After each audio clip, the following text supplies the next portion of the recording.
হঠাৎ করে মিরপুরের সাবেক ও বর্তমান ক্রিকেটারদের মিলন মেলা। সবাই ছুটছেন মিরপুরের একাডেমি ভবনের দিকে। মূলত কোয়াবের ভবিষ্যৎ কি হবে তার জন্য জরুরি মিটিং সাবেক ক্রিকেটারদের। 2014 সাল থেকেই ক্রিকেটার্স ওয়েলফেয়ার অ্যাসোসিয়েশন অব বাংলাদেশের সভাপতির দায়িত্বে ছিলেন নাইমুর রহমান দুর্জয় আর সাধারণ সম্পাদক দেবব্রত পাল। তবে 5 আগস্ট ছাত্র জনতার অভ্যুত্থানের পর আত্মগোপনে দুর্জয়। এতে দীর্ঘ সময় নেই কোয়াবের কোনো কার্যক্রম।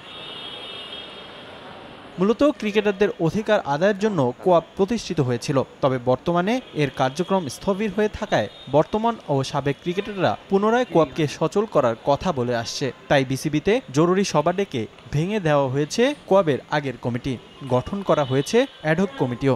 অনেক ক্রিকেটারদেরকে নিয়ে বসছি আমরা, যেহেতু আমরা কোয়াবকে নিয়ে একটা সুন্দরভাবে আবার যেন আমরা করতে পারি, সেই হিসাবে সবার মতামত নিয়ে আমরা কিন্তু কিছু সিদ্ধান্ত নিয়েছি। একটার মধ্যে হলো যে আমরা গত কমিটিতে যারা ছিল ওটা আপাতত আমরা স্থগিত রেখে এখন নতুনভাবে আমরা একটা অ্যাডহক কমিটি করেছি এবং সেটাতে আমরা হেড করেছি সেলিম সাহেদকে, রাহুল আছে, নান্নু ভাইকে রেখেছি, আমরা সুমন আছে এবং দেবু। অ্যাডহক কমিটিতে রাখা হয়েছে 13 জনকে। সিনিয়রদের মধ্যে রয়েছেন সেলিম শাহেদ, মিনাজুল আবিদিন নান্নু, বাশার সহ 5 জন। 8 বিভাগ থেকে রাখা হচ্ছে 8 জন ক্রিকেটারকে। চট্টগ্রাম থেকে তামিমকে রাখার প্রস্তাব আসলেও তার প্রতিনিধি হিসেবে আছেন ইরফান শুক্কুর। এছাড়া ঢাকা থেকে আরাফাত সানি এবং রাজশাহী থেকে রাখা হয়েছে নাজমুল হোসেন শান্তকে। আর কমিটির প্রধান হয়ে কাজ করবেন সেলিম শাহেদ। যেহেতু আমাদের মিটিংয়ে সিদ্ধান্ত হয়েছে যে এই পুরনো যে কমিটি যেটা ছিল সেটা ডিসলভ। প্রথম হচ্ছে কনস্টিটিউশন ঠিক করা, সেকেন্ড হচ্ছে এটার প্রসেস প্রসিজার ঠিক রাখা, থার্ড হচ্ছে আপনার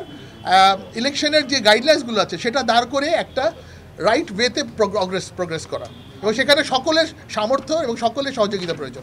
মূলত পরবর্তী নির্বাচন সামনে রেখে কাজ করাই মূল লক্ষ্য এই কমিটির। এছাড়া ক্রিকেটের উন্নয়নে অবকাঠামো তৈরি করার কথা জানিয়েছেন বর্তমান ও সাবেক ক্রিকেটাররা। রিফাতুল ইসলাম মিরন, সময় সংবাদ, ঢাকা।